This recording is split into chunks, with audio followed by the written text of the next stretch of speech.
Hola, mucho gusto de estar con ustedes en este día, en esta noche, en la hora que ustedes estén viendo este video. Vengo a hablarles de el miedo, que es una emoción. Por eso en un primer momento pues quiero presentarles brevemente qué son las emociones para ahí sí pasar a hablar del miedo. Mm, las emociones son respuestas inmediatas que da nuestro organismo ante estímulos que pueden ser tanto internos como externos. Esa respuesta es una acción, un movimiento que ocurre a nivel neurofisiológico. Hay emociones que llamamos básicas, como el miedo, la alegría, la sorpresa, el enojo, la tristeza. Y también hay emociones que llamamos secundarias, como la simpatía, la compasión, la vergüenza, la culpa, el orgullo, la envidia, etc. Las primeras, de acuerdo con los teóricos de las emociones, pues son innatas y parece que están presentes a nivel universal. Sobre eso hay alguna discusión. En cambio, las segundas las aprendemos, las vamos adquiriendo según nuestra cultura, nuestros contextos sociales, nuestros aprendizajes. Igualmente se habla de emociones de fondo, sería algo así como nuestra tonalidad emocional. Son estimuladas internamente, se relacionan con la sensación que tenemos de bienestar o de malestar, de tensión o de relajación. En general, esos son las emociones, entonces son respuestas que ocurren en nosotros que nos permiten sobrevivir, que nos permiten adaptarnos al mundo en el cual vivimos y que envuelven todo nuestro organismo. Tienen un componente, como decía, neurofisiológico y también un componente cognitivo. Cómo pensamos, cómo percibimos el mundo. Y esas respuestas, pues, se han ido desarrollando en nuestra especie, en los seres humanos, para poder vivir. Paso a hablarles ahora del miedo. Como les dije antes, el miedo sería entonces una emoción básica. Nacemos con esta emoción, es innata. Cuando somos recién nacidos, bebés pequeños, podemos experimentar miedo por alteraciones en el medio ambiente, como un ruido fuerte, un ruido extraño, y el niño responde con las características neurofisiológicas propias del miedo. Y en todas las culturas, en todos los pueblos de la tierra, los seres humanos experimentan miedo. Esta emoción básica pues se relaciona con la angustia, con la ansiedad, con la aprehensión, con el nerviosismo, con la preocupación, con la cautela, con diferentes experiencias afectivas que tenemos los seres humanos. A nivel de patología, pues básicamente se relaciona con los trastornos de ansiedad, fobias, pánico, etcétera, que veremos más adelante. Es importante que tengamos presente de entrada, así en un primer momento, que el miedo no es negativo por sí mismo. De hecho, esta emoción es fundamental para nuestra supervivencia. El miedo tiene una función protectora, nos prepara para enfrentar una situación que nos pone en peligro, que nos pone en riesgo, que nos amenaza. Entonces, gracias al miedo es que podemos sobrevivir. ¿Y cómo enfrentamos una situación? Pues básicamente luchando contra ella o también huyendo.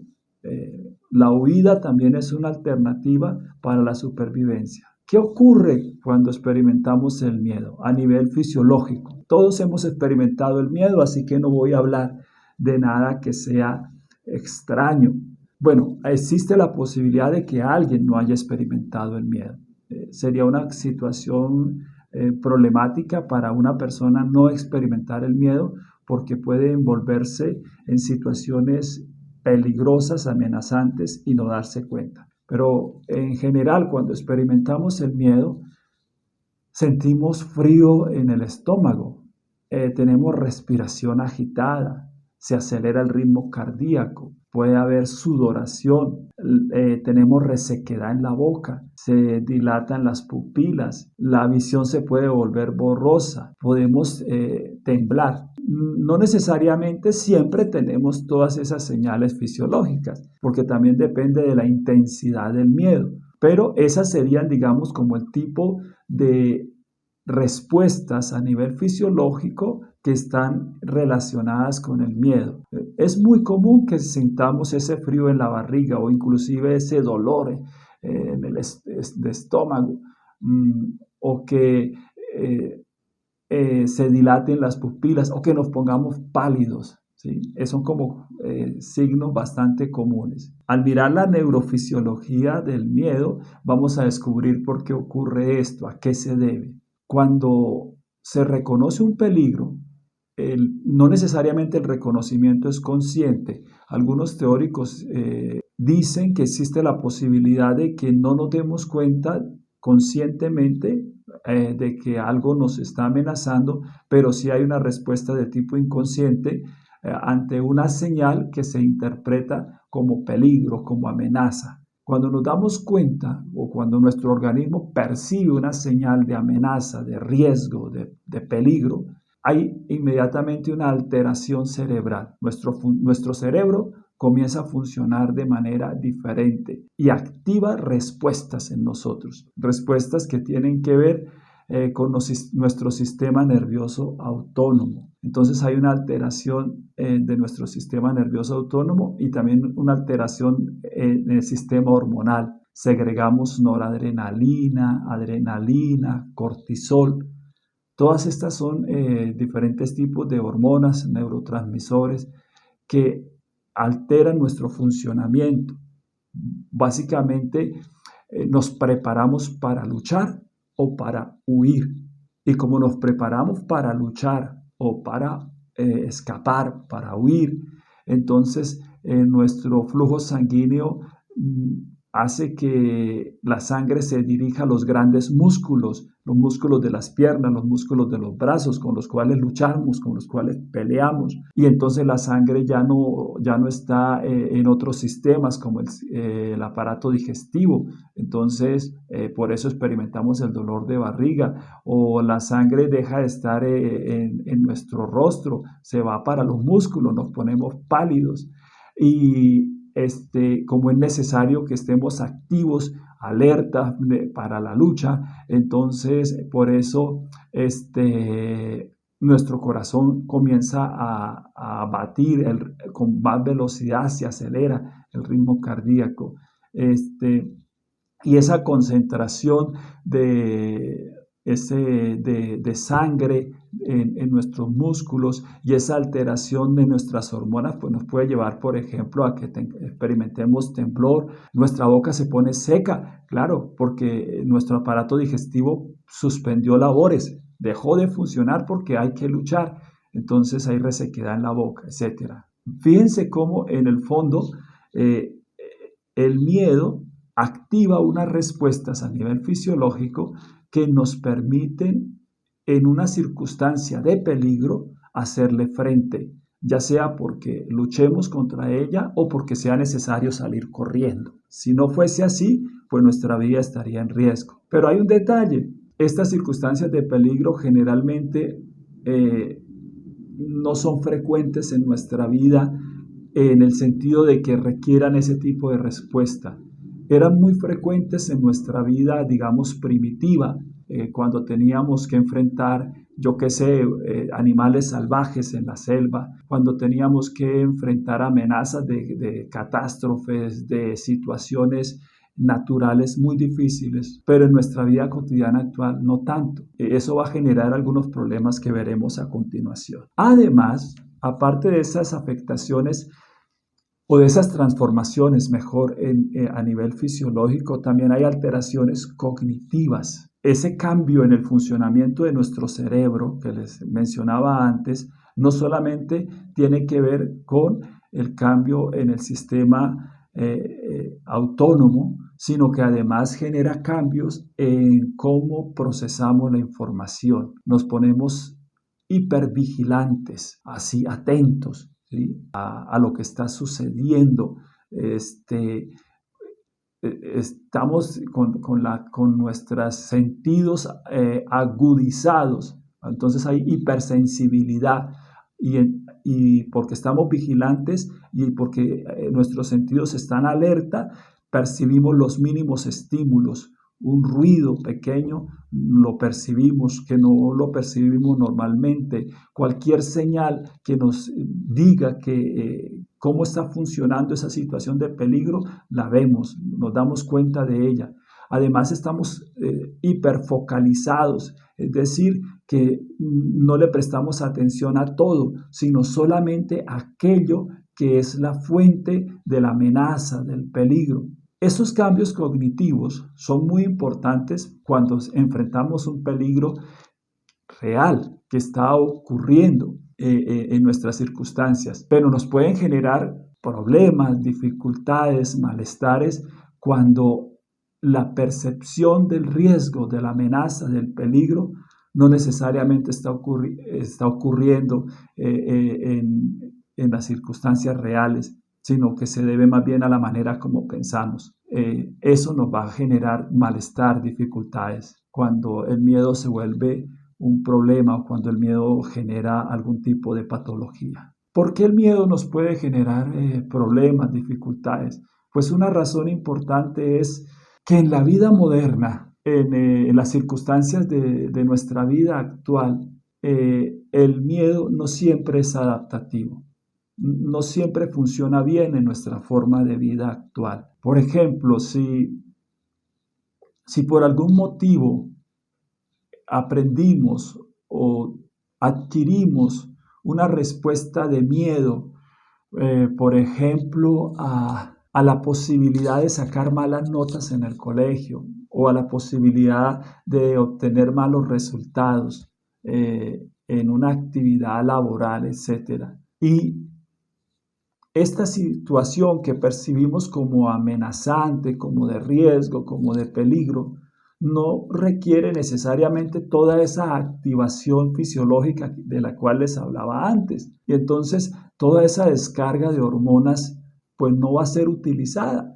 Sin embargo, nuestros músculos se activaron, se aumentó el cortisol, pero no lo vamos a utilizar, no vamos a pelear contra alguien. Si nuestro jefe nos dice algo que nos hace experimentar miedo porque podemos perder el empleo, porque nos puede ocurrir algo negativo, no agradable en nuestra vida, pues no necesariamente en nuestra sociedad, en nuestra forma de vida actual, vamos a entablar una lucha con él para derrotarlo y para que no nos ocurra eso que consideramos negativo para nuestra vida. Entonces, el miedo no siempre es adaptativo en nuestra forma de vida actual. Por otra parte, como seres sociales y además como seres que tenemos lenguaje y que somos capaces de simbolizar, es decir, de representar de manera figurada acontecimientos, experiencias.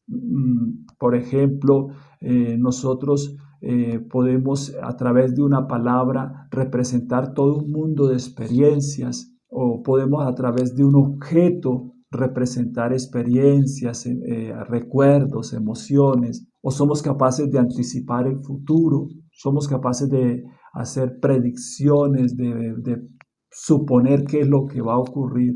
Entonces todo ese funcionamiento nuestro complejo como seres humanos con capacidades cognitivas que llamamos complejas y atravesadas por el uso del lenguaje, pues generan que aprendamos a sentir miedo frente, por ejemplo, al solo hecho de mencionar una palabra que está asociada con una experiencia anterior de miedo real, o que ante el solo hecho de suponer o de pensar en la posibilidad de que algo ocurra, aunque nunca lo hayamos vivido, pero somos capaces de imaginarnos qué ocurriría si algo ocurre de una determinada manera y cómo eso nos causaría daño, experimentamos miedo.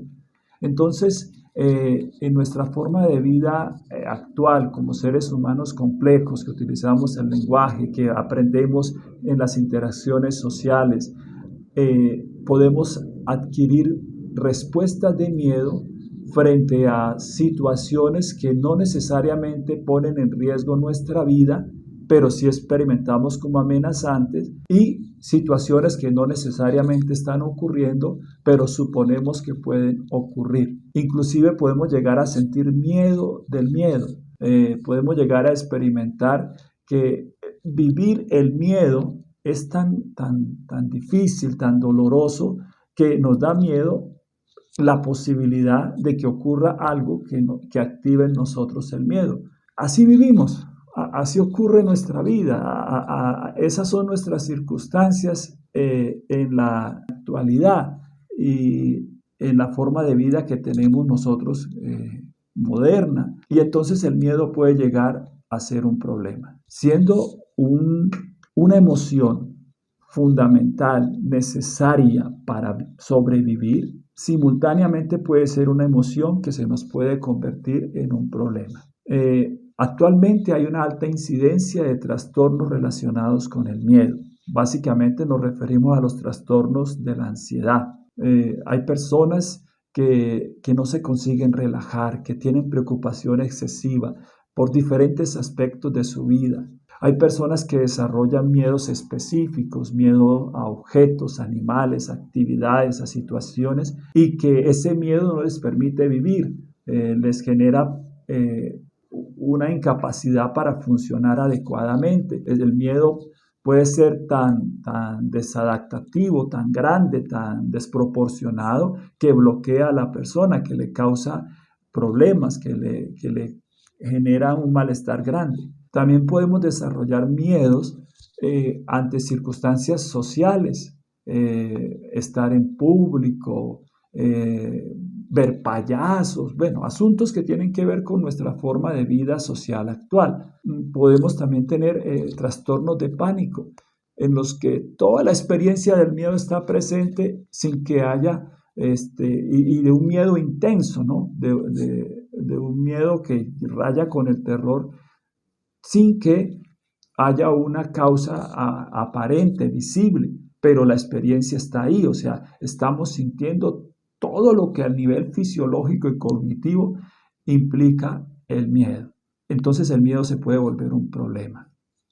También puede ser un problema no sentir miedo. Ese también puede ser un problema, pero entonces ahí ya el problema no es el miedo, sino la ausencia de miedo. Porque la ausencia de miedo nos puede llevar a entrar en situaciones riesgosas en las que nuestra vida puede verse afectada. Podemos sufrir daños graves o inclusive perder la vida. ¿Qué hacer con el miedo entonces? ¿Cómo enfrentar el miedo que nos impide vivir porque es desproporcionado frente a lo que está ocurriendo? El miedo que nos impide vivir satisfactoriamente porque es miedo de lo que no está ocurriendo, pero pensamos que puede ocurrir. ¿Qué hacer con el miedo? Un punto importante es que recordemos lo que hablábamos de la fisiología del miedo. Es decir, que cuando aparece la respuesta de miedo, intervienen diferentes neurotransmisores y hormonas. Y que muchas de estas hormonas que nos activan para la lucha o para la huida permanecen en nuestro organismo sin que de hecho tengamos que huir o luchar. Entonces tenemos que hacer algo, o sea, tenemos que utilizarlas, tenemos que gastarlas, por decir así, por decirlo de una manera sencilla. Por eso es tan importante la actividad física. La actividad física nos ayuda a que esa alteración a nivel fisiológico de nuestros músculos, de nuestro aparato digestivo, etcétera, de nuestro flujo sanguíneo, pues se utilice. Y cuando realizamos actividad física, muchas de estas hormonas disminuyen su presencia y entonces disminuye la experiencia, la sensación que implica a nivel de experiencia de nosotros mismos, de nuestro cuerpo y de percepción de la realidad del miedo. Eso es algo que podemos hacer. También es importante tener actividades que nos permitan relajarnos, cuidar de nuestro sueño. Cuando podemos tener una adecuada higiene del sueño, disminuye la experiencia de malestar que acompaña al miedo. Entonces, cuidar de nuestra higiene del sueño. También hay cuidados que tienen que ver con nuestros estilos de vida, relacionados con los hábitos del sueño, con la actividad física y con actividades relajantes, actividades que nos permitan experimentar que vivir es bonito, actividades que nos permitan experimentar experiencias satisfactorias. Eso también es algo que podemos hacer y que ayuda a que el miedo que se nos volvió problema cada vez deje de ser problema. Por otra parte, está el aspecto cognitivo. Muchos de los miedos que experimentamos nosotros son miedos que obedecen a cómo pensamos. Hemos aprendido a pensar de una determinada manera que implica sentir miedo frente, por ejemplo, a la posibilidad de perder el empleo, porque somos capaces de anticipar el futuro y asociamos la pérdida del empleo, por ejemplo, con todas las circunstancias adversas que pueden llegar. Aprendemos a sentir miedo ante la posibilidad de que nos rechacen o ante la posibilidad de que tengamos un mal desempeño, aunque de hecho no haya ocurrido. Es necesario también hacer una reestructuración a nivel cognitivo. Muchas veces esa reestructuración cognitiva requiere el apoyo de un profesional. Es casi siempre alguien que nos ayude, que nos acompañe en el proceso de revisar cómo pensamos, cómo afrontamos la realidad, qué es lo que hacemos, y en ese proceso de comprensión de lo que hacemos, de nuestros pensamientos, comenzar a hacer actividades que los profesionales de la salud mental, fundamentalmente los psicólogos que trabajan como terapeutas en el área clínica, conocen y que nos ayudan a trabajar. Y por otra parte, algo que podemos hacer con el miedo, que es contraintuitivo, que va contra nuestra lógica, es vivir el miedo. Para decirlo de manera sencilla, o digámoslo de otra manera, exponernos a las situaciones que nos producen miedo. Si algo nos produce miedo, si se activa el miedo ante la posibilidad de que algo ocurra, de que algo suceda, tal vez vivir esa situación, decir, está bien sentir miedo, hace parte de mi vida, es una emoción que me permite vivir. Entonces, si esto me produce miedo, pues lo vivo, lo asumo. Claro, eso hipotéticamente, teóricamente, porque en la práctica puede ser bastante difícil. En la psicoterapia corresponde una técnica que se llama desensibilización sistemática, en la que con la compañía, el apoyo, la orientación del terapeuta, aprendemos a exponernos poco a poco a aquello que activa nuestra respuesta de miedo hasta que llega el momento en que nuestra experiencia de miedo es baja o somos capaces de experimentar ese miedo y aún así vivir satisfactoriamente. Ese es el gran desafío, que logremos vencer el miedo al miedo.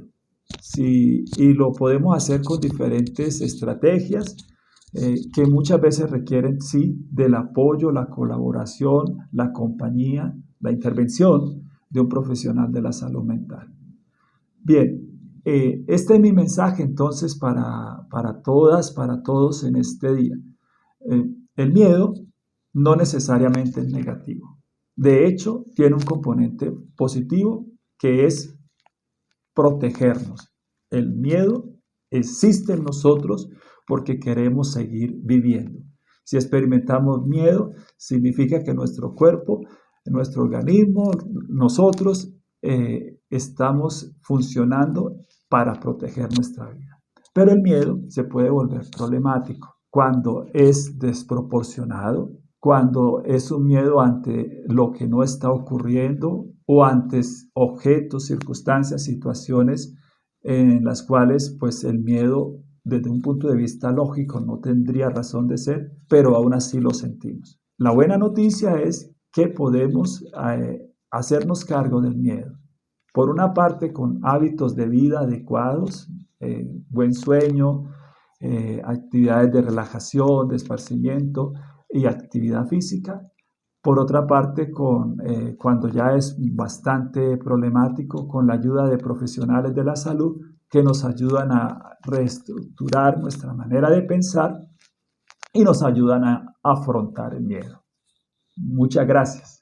Espero que sea de provecho para todas, para todos. En asesorías psicológicas estamos interesados en que los seres humanos, en las organizaciones, en su vida privada, en su vida pública, tengan una vida satisfactoria, una vida en la que la felicidad sea también una meta posible y en la que podamos vivir muy bien.